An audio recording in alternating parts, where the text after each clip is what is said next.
Hi అండి. ఈరోజు మనం ఫెలిక్స్ రాజ్ కమల్ గారి నీ పరిచయం నాలోని 6th chapter వినబోతున్నాం.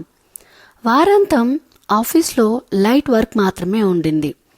Madhavi file close చేస్తుండగా అర్జున్ క్యాబిన్లో ఎవరితో గంభీరంగా మాట్లాడుతున్నాడు. ఆ స్వరం ఆమెకు కొత్తగా అనిపించింది. కఠినంగా, చల్లగా. తలుపు కొద్దిగా ఓపెన్గా ఉండడంతో కొన్ని మాటలు వినిపించాయి. నేను చెప్పానుగా ఆ ప్రాజెక్ట్లో నీ పేరుండకూడదని. ఇది నా వ్యక్తిగత విషయం, దాంట్లో రానివ్వకు అని అన్నాడు అర్జున్. మాధవి ఒక్కసారిగా ఆగిపోయింది. అర్జున్ ఎప్పుడు మృదువుగా, శాంతంగా మాట్లాడేవాడు.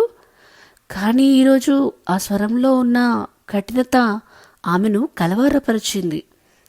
కొద్దిసేపటికి ఆ వ్యక్తి బయటికి వెళ్ళిపోయాడు. అర్జున్ తలదించుకుని కుర్చీలో కూర్చున్నాడు. మాధవికి అడగాలనిపించింది, ఏమైంది అర్జున్ అని. కానీ తనని ఏదో అడ్డుకుంది. సాయంత్రం అర్జున్ నుంచి మెసేజ్ వచ్చింది. మాధవి, రేపు సండే కదా, సోల్ టాక్ కేఫ్కి వస్తావా? ఒక ముఖ్యమైన విషయం చెప్పాలి. మాధవికి కొద్దిగా ఆశ్చర్యపోయినా అంగీకరించింది. తదుపరి రోజు కేఫ్లో అర్జున్ ముందుగానే వచ్చి కూర్చున్నాడు. ముఖంలో అలసట, కళ్ళల్లో ఆలోచనలు. మాధవి అని అతను నెమ్మదిగా మొదలుపెట్టాడు. నీకో విషయం చెప్పాలనుకుంటున్నా, కానీ భయంగా ఉంది.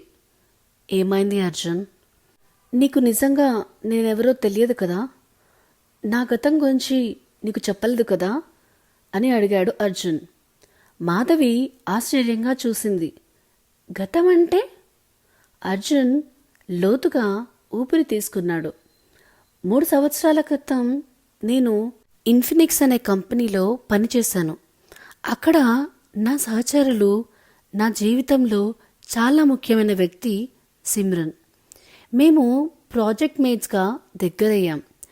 కానీ ఒక అపార్థం కారణంగా నేను ఆమె నమ్మకాన్ని కోల్పోయాను.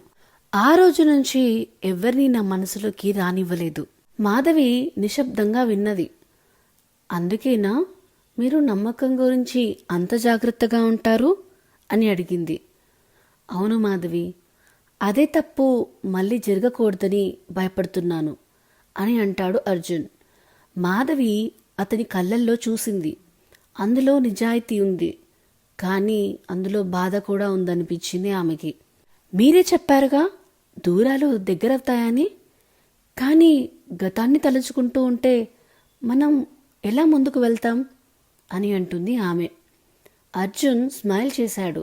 నువ్వున్నంత వరకు ముందుకి వెళ్ళగలననిపిస్తుంది అని అంటాడు అర్జున్.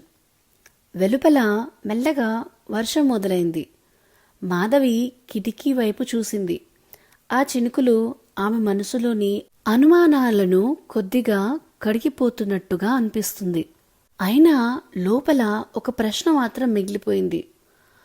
నిజంగా అర్జున్ గతం ఇంతేనా, లేక ఇంకా ఏదైనా దాగుందా అని. ఆ రాత్రి ఆమె డైరీలో రాసుకుంది.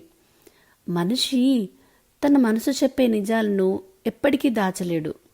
కానీ అర్జున్ కళ్ళల్లో ఇంకా ఏదో ఉంది.